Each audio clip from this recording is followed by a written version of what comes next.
Kachillax, nagbabalik tayo dito sa Pop Cycle. Ito, katabi ko, What's up? si Sir Angelo. Sir, ano bang bago, sir? What's up mga Kachillax? Ano nga bang pinuntahan mo dito, Well? Banggit mo sa akin, sir, may bago tayong pedal assist unit, which is the L3. Yes, the newly launched Fido L3 Plus Philippines. Okay. So actually, hindi siya new model, Well I'm sure familiar ka sa L3. Yes, Pero for sure, may mga nanonood rin dito ngayon na first time marinig ang Fido L3. Nice. So papakilala namin sa inyo sa video na to. Yeah. Pero yung sa mga familiar sa Fido L3, ito yung new update. Kumbaga hindi siya new model, but new update siya. Kaya naging Fido L3 Plus. So there's new features that we're gonna show you inside pag dinemo na namin. Okay. And one big difference is official collaboration to ng Pop Cycle and Fido Company. Wow, first time, no? So for the first time globally Yes, sa nice. buong mundo, nakipag-collaborate si Fido brand with another brand, which is kami, Pop Cycle. Wow. Here, proudly from the Philippines. Wow, Well, Stig. yung first nilang kakulab dito sa Pilipinas. So, if familiar kayo, pag nagko-collaborate ang mga brands, so normal talaga yan, and yan yung gusto ng mga tao kasi Tama, community ni Fido, community ni Pop Cycle, parang magko-combine Tama. sa isang modelo nila, which has been our best-selling pedal assist. So yan, may signage dyan. Ano, L3, talagang Ito yung special, no? Official store ng L3 dito. Fido, L3. So, nga So L3. by the way, mga ka-chillax, ikakalat natin sa mga dealers yan. Meron na actually. So, meron na sa Quezon City, meron na sa Marikina, meron na sa Alabang. Wow. Meron na rin kami sa Isabela City. Oh, Isabela. Yes, so Grabe, bukas pupunta siya dito, Well, to pick up yung order niya. So, ibebenta niya sa Isabela. So, kung may followers si Well dyan, mga ka-chillax from Isabela, Nice. abangan nyo kasi may magkaka-dealer kayo dyan na pwede nyong i-test ride at puntahan. Yun. Hindi na sila lalayo. Dahil sa Isabela pala, makakabili na sila. Yes. Sige. Pagkapasok, pakita mo muna, silip lang mga ka-chillax. May arcade tayo Yan, dito. may arcade, Connected sa store ng Pop Cycle. So kung kasama niyo yung mga anak nyo or you're with your family, Yeah. if you're shopping e-bikes, pwede nyong iwan dito sa arcade, pwede sila maglaro dyan. Correct. So ito yung Fido L3 Plus. Ano ba, Ito may dedicated rack tayo for it. Yan. So there's 4 colors available. The green one, the blue one, violet, and cream. Cream. So 4 new colors, wala tayong ni-retain na old color ng Fido L3. Sa mga familiar, ang dating colors niyan, gray tsaka orange. So, tama, gray tsaka orange. face out na yon. Kumbaga yung mga gumagamit nun, kayo na lang yung meron yan. Oo. So, parang remembrance yan nung first version ni L3. Correct. So, sa mga first time naman ma-discover yung L3 yan, 4 colors yung available sa inyo. At sa mga gusto naman magpalit from the old L3 to the new one, yan. Yan yung mga new choices nyo. Wow. So, we'll demo the bike na ba, Well? Let's go. Yan.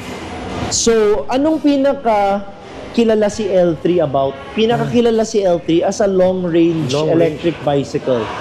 So, yan yung main description niya Dahil sa isang charge nito, mga ka-chillax, yung detachable lithium-ion battery niya is 23 Ah. Makaka-travel ka up to 250 kilometers. Wow. One charge, 250 kilometers. So, kung out of town man yan, or multiple days na bahay, opisina, or bahay to your destination, multiple days na short travel, up to 1 week or even 2 weeks ka, hindi kailangan mag-charge.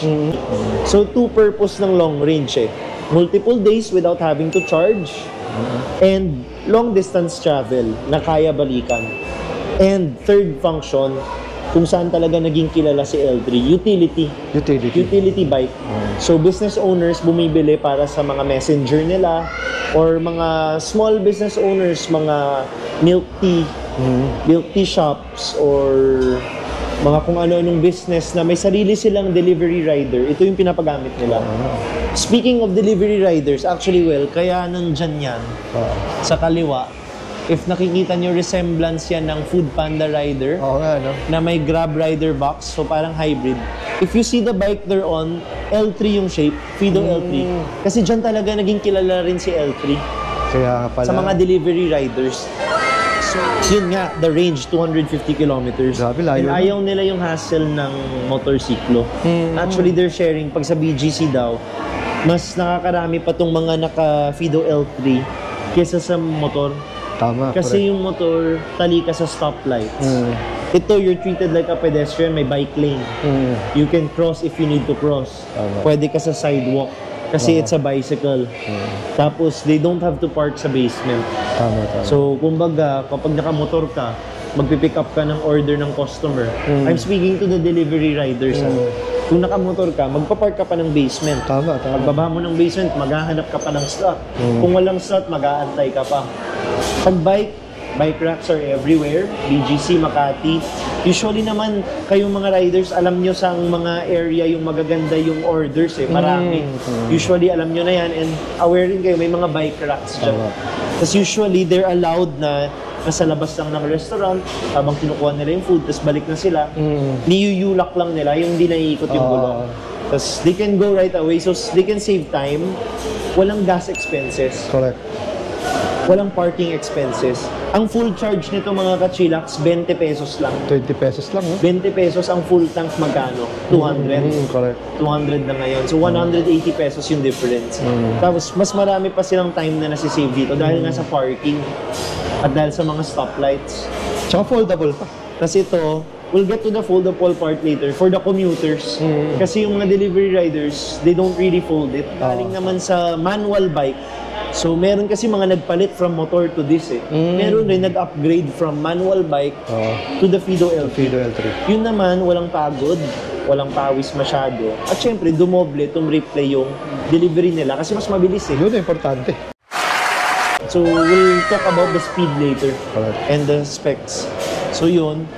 Uso siya sa delivery riders, business owners, and ito commuters. So, nabanggit ni Well, mga commuters rin. Kasi hindi naman lahat Makati to BGC lang ang trabaho. Meron dyan, taga Quezon City sila. Ang trabaho nila Makati. Or taga Parañaque sila. Ang trabaho nila nasa San Juan pa. Tama. So, south to north or north to south. Kailangan ng long range na bike na mabilis, madali gamitin.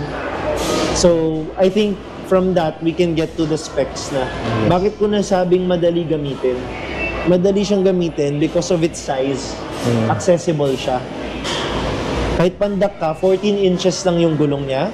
So, it's accessible to short riders or female riders.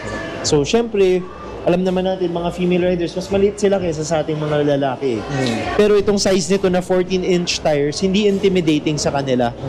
And hindi naman lahat ng lalaki, syempre mga Asian tayo eh, mga Pilipino, hindi naman tayo lahat matatangkad eh. Di ba, karamihan sa atin maliliit, nasa 5'5", 5'7", di ba? Pwedeng-pwede to. Eh kung sinuwerte ka, nasa matangkad na side ka ng Pilipino, pwede pa rin sa'yo to. Dahil, well, ito, nasasagad ng akyat yan. Yun.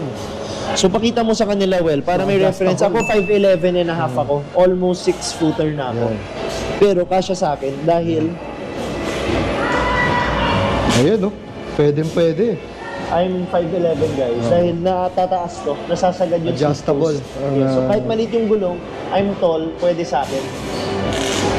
So, that's one. Accessible siya to any height, any size. Speaking of size, kung hindi naman usapang height, usapang laki, gaano kabigat? Up to 265 pounds. Wow. Ang galing! Ang galing! Okay? Hindi pala load capacity niyan, sir. 130 kilograms. Ang kaya. So, kahit 265 pounds ka, nasa matabang side kayo ng tao, pwedeng-pwede sa inyo to, hindi maapektuhan yung performance. Dahil yung performance niya, designed to cater up to that weight talaga. Nice. So, yung declared weight capacity nito, yung sa okay na performance. Pwedeng mas mabigat pa konti. Kuwari, 300 pounds ka. Yung declared natin, 265 pounds. Kuwari, 300 pounds ka. Pwede ba sa akin yan? Pwede. Pero syempre, expect mong medyo yung performance niyan, bawas ng konti. Bawas, diba? So, speaking of performance, doon na tayo well sa specific specs. Yung L3 ay powered by a 48 volts, 23 Ah lithium-ion battery na nababaklas. Ayan, detachable battery. So, lithium ion. ganun lang kabilis. Ayan, zoom in natin yung sticker. You can see it's lithium. The difference nito, lithium, 7 years ang lifespan. Wow, 7 Number years. 1, hindi mo itatapon yung pera mo. Up to 7 years yung investment mo sa bisikleta. Number 2, walang overcharging, walang overheating. So you buy the lifespan, you also buy your safety. Tama. Safety hazard ng battery. Third, ang laki guys, long range. Haba. Kaya for the price niya, 45,000, naka-lithium ka na, long range pa yung nabili mo, 45,000 lang. Sulit. Diba? So, i-compare kasi siya usually sa mga, may mga nakikita kami, 18,000, 15,000. Number 1, that's lead acid. Number 2, ang tinatakbo ng 20 to 30 kilometers lang. Huwag niyong i-compare sa tatakbong 250 kilometers. Number 3, some are fixed sa bike. So, karamihan, hindi nyo mabibit-bit yung battery with you. Kung iba-bike, kung i-charge nyo rekta talaga. Or if kailangan nyo dalhin, let's say, sa office nyo, or second floor kayo nakatira, apartment, condominium, or gusto nyo mag-charge habang nagkakape kayo, nasa tabi nyo, you have the freedom to bring it wherever. Kapag detachable. So, convenience. So, yun yung battery. And alam mo, well, marami ka nang na-review. 48 volts sa size na to. Malakas yun, di ba? So, Usually 48 volts, makikita mo sa mga ganyang size, di ba? It's rare. So, yun yung comparison niya. Mas mahal siya sa iba, pero for its price, sobrang sulit nung binili ninyo. tama. It's a great investment. Sa motor naman tayo, 350 watts. 350 watts. Yeah, so yung motor na yan, well, can power the bike up to approximately 40 to 45 kilometers per hour. So, kung nasa magaan na side ka ng rider, kaya kahit 45 kilometers per hour. Wow. Not bad, ha? So, Ayan, bilis na nga nun, eh. Paikutin natin.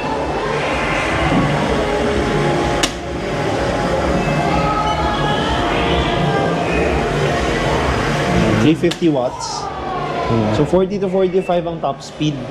So kahit paahon yan, kaya ba ng ganyan? Yes. Kaya tayo may declared weight, 265 pounds. Kahit 265 pounds ka, yan yung speed na ma-expect mo. Siyempre may factors kung grabe talaga yung ahon. Siyempre natural, parang kotse lang naman eh. Kahit motor naman, kung grabe talaga yung ahon, mababawasan yung speed niyan. So common sense na explanation yan sa sarili nyo guys, di ba? Pero that's the expected top speed mo. Kuwari, pang daily commute, yes, kaya. So yung question nyo rin na kaya ba yan sa ahon? Yes, kayang-kaya. Paano gamitin yung L3?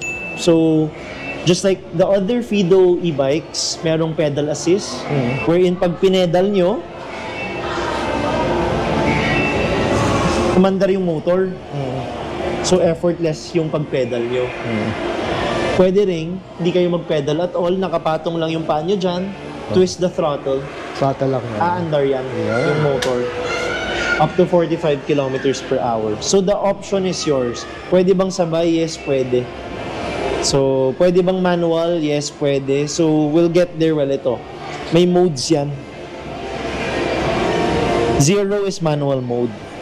So, walang assist yan. Kahit ikutin ko tong throttle, o kahit padyakan ko, para ako nagma-manual bike. Tama. Pero yung horn ko gumagana, tsaka yung headlight gumagana. Kaya naka-on pa rin to. Tapos nakikita mo pa rin yung speed mo, yung battery mo.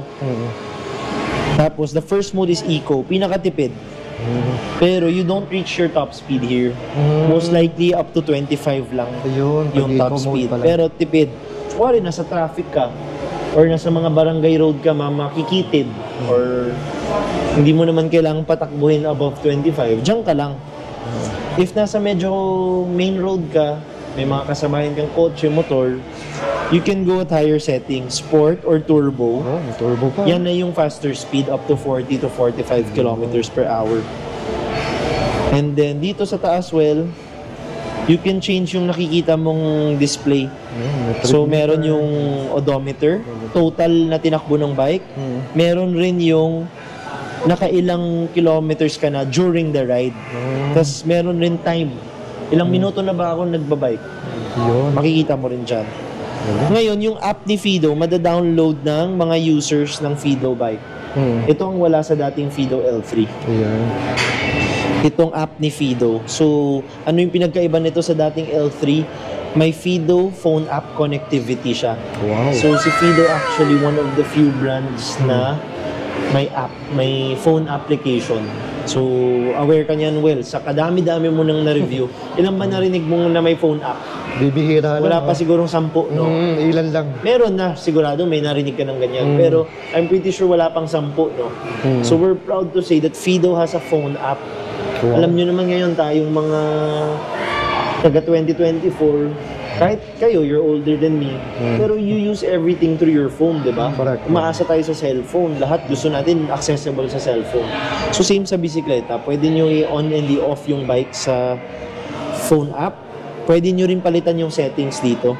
So kung gusto nyo ibang mga features yung makita nyo dyan, ipapersonalize nyo dun sa app. So kayo magde-decide ano yung gusto nyo mag-appear dito. And then one feature rin ng L3 Plus, guys, na wala sa previous version ito, is yung ramp mode. Ramp mode. Ito actually, nagtatanong mga tao, ano ba yung ramp mode na yan? Even the other Fido bikes na bagong release, wala niyan. Itong collaboration namin, Fido and Popcycle collaboration, nilagyan namin ng ramp mode. So useful to sa mga commuters. Yung ramp mode, 3 beses ko to pipindutin, well. Ayan, mag-isa gumagalaw. So we can show you lang dito sa loob, guys. Pero mag-isa siyang gumagalaw. Ayan, oh. Nang wala akong pinipindot. Useful yan kapag ang rider ay naglalakad kasama yung bike, lalo na sa mga matatarik na road or ramp. Kaya nga ramp mode yung tawag. Paakit ka ng ramp, papuntang footbridge. Totoo. Or MRT. Or papunta sa mga parking lot, basement. Kuwari, yung exit mo, kailangan mong lakarin yung ramp. Lalo na nag-ride tayo sa Marikina, sir, di ba? Yes, Ang tarik nung... binuhat namin ni Will yun. Buhat namin yung... Buhat kami yung bike. Diba? Buhat mo pa yung T1 nun. Na-flat kasi si Will, napa-detour kami. Napa-footbridge ng di oras. So, that would be useful, di ba? During that time. So, I'm sure, guys, marami dyan everyday commuter nakaka-relate sa sinasabi ko ngayon na may mga ramp minsan na matatarik or kalsada or basement na matatarik. Ang hirap itulak ng mga e-bike. Lalo na yung e-bike mas mabigat eh. May baterya kasi. Ito, aalalayan mo na lang na hindi siya tutumba. Pero yung tulak, yung motor na yung bahala. Hindi nyo na kailangan mag-exert ng effort. So that's the new feature ng L3. Yung app, yung ramp mode, and of course, the 4 exciting colors. Wow. If you notice, wala nang wires na exposed. So itong wire niya, lumulusot dito na. Versus yung mga other e-bike brands, and even the older version of this, lahat ng wires, nakalabas dito. So, makalat tingnan. It's more of a design aspect. Makalat tingnan. And syempre, prone to damages. Kuwari, mangat-ngat ng dogs nyo dyan, pets. Nagka-experience na kaming ganyan eh, exposed wires. So, it's all inside the stem. Correct, Tsaka so, iwasabit din sa paa, di ba? Yun. So, baka na-experience mong ganun, well. So, maraming benefits rin na hidden yung wire. But one big thing we did that, syempre, alam mo naman mga Pinoy, gusto nila maporma yung bike nila. Mas maporma tingnan, di ba? Wireless. It looks more clean aesthetics. Correct. So, kaya ganda-ganda ng mga kulay. So, syempre, gusto mo rin, di ba? Malinis tingnan. Yun din yung kinaganda ng mga Fido ngayon eh. Very colorful. Very vibrant ang colors nila. By the way, kami pumili niya na. Dahil na official collaboration. So, yan, as you can see, talagang may brand name ng Popcycle. Yes. So, that's really painted on the bike, guys. Nice. So, official collab siya. Fido, Popcycle.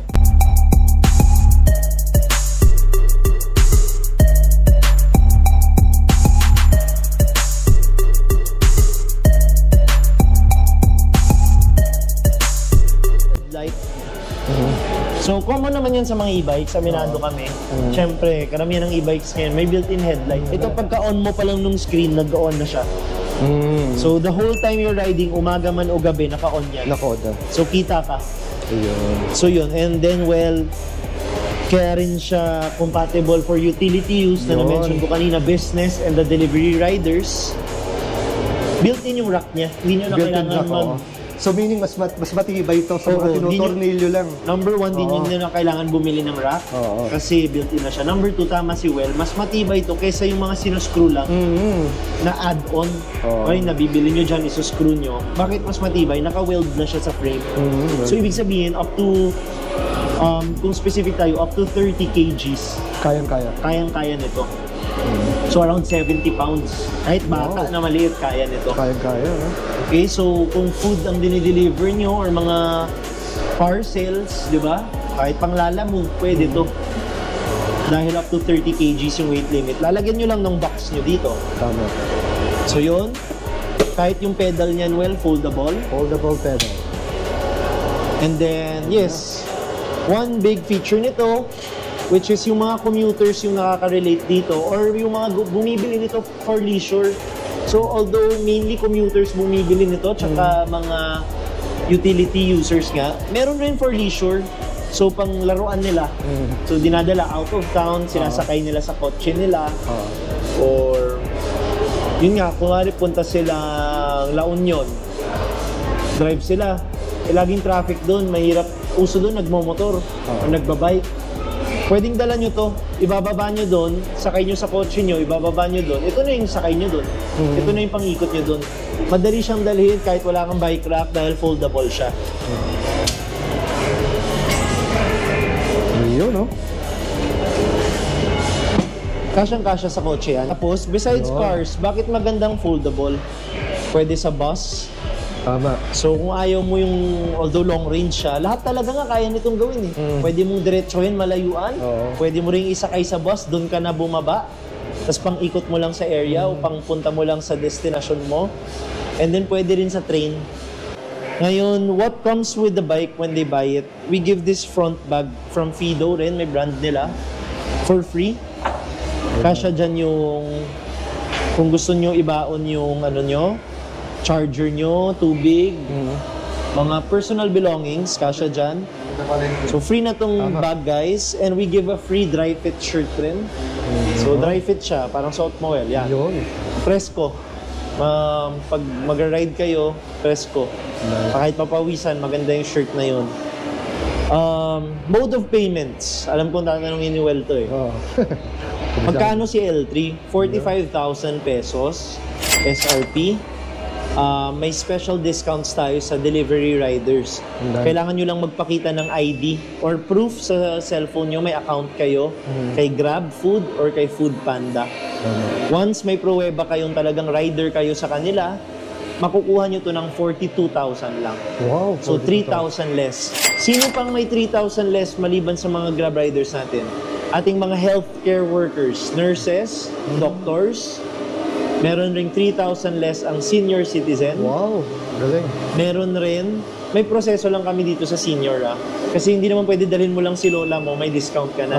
Okay? Pero healthcare, yun, hihingan ka namin ng ID if you're a doctor or a nurse, senior citizen, teachers. If you also have an ID na talagang guro ka, may discount ka, 42,000 lang rin to. And estudyante, 42,000 lang to. Wow. So that's it. Delivery riders, healthcare workers, senior citizens, teachers, and students, you can avail this at 42,000. The rest, guys, 45,000 for you guys, pero sulit na sulit pa rin yun. Mode of payment, we accept everything. Pwedeng cash, yan ang pinaka-basic. Ang isang umuso ngayon, GCash, syempre we accept that. Bank transfer, ibig sabihin deposit ng bank online, o kaya over the counter, pwede. And then we have credit card and debit card. Doon tayo sa credit card. Kapag credit card, straight payment, 45,000 pa rin. Pag i-installment nyo, iba yung price namin for installment, which is 49,500. Pero 0% interest yun, up to 12 months. So, ang lalabas, 49,500 divided by 12. Lalabas, 4,000 per month lang. Nice. So, pwede nyong iuwi kung i-installment yung credit card, 4,000 per month lang. With BDO, BPI, HSBC, China Bank, and Metro Bank. So, pero kung isi-straight nyo naman, any bank, kahit anong credit card tinatanggap namin. But for the installment, 5 banks. Mga major banks naman to, I'm sure meron kayo niyan. Next, paano kung wala akong credit card, gusto ko i-installment? Meron tayong home credit, tsaka Bill Ease. Si Bill Ease, online lang yan, gagawa kayo ng account, or pwede kayo pumunta sa store para we can assist you. Pero yung isang go-to ng mga, lalo na sa delivery riders na mga nanonood, yung home credit. Si home credit, 0% installment rin tayo dyan. And up to 18 months tayo kay home credit. Usually guys, kung may record na kayo kay home credit, ang down payment nyo lang 3,000. Kasi yung balance nyo, let's say 3,000 na down nyo na, balance nyo 42,000. Divided by 18 months, walang interest. So, we have the options ng credit card or home credit. Better mag-inquire sa page or punta dito sa store para ma-assist kayo. So yun yung mga mode of payments. Well, delivery, we deliver sa Metro Manila same day. Basta na-accept na namin yung payment nyo, once may proof na nasa amin na yung payment nyo, on the same day, basta taga Metro Manila kayo, mapapadala natin kaagad. And yun nga, may mga dealers tayo, pwede nyo na rin silang puntahan. We will announce that sa page soon, sino yung mga dealers namin. So, yun kanina, sa start nung video na mention natin. Pero madadagdagan pa yan. And then nationwide naman, dahil hindi pa ganun kakalat yung dealers, but hopefully makalat natin yan, Luzon, Visayas, Mindanao. Pwedeng direct sa amin. In 7 to 10 days, nasa inyo na, door to door. So, yung provided address nyo, doon yung mismo matatanggap, kahit nasa Mindanao pa kayo. So, we can invite them well to test ride, and you can message our page or our website, check nyo kung gusto nyo mag-inquire. Nice. So, that's it. Thank you. And, by the way, bakit pagkakatiwalaan namin yung Fido and Pop Cycle? Kumpleto tayo sa spare parts. And may service area tayo. Pakita natin, well. Ayun, actually, may nagpapaservice doon ngayon. Ang masasabi mo sa importance ng, lalo na yung mga first time bibili ng e-bike, mga newbie, anong importance na yung dealer na tinitingnan nila may spare parts? Siyempre, so di na sila kakaba-kaba na if ever na may mangyaring sira o diferensya, merong ipoprovide agad na service para mapagawa agad na original parts. Yes, original parts. Yan, so thank you. Thank you mga ka-chillax. Mahaba yung video. Haba. Solid. One model lang yan, ha? So thank you. Sige sir, thank you very much sir. Thank you. Nice.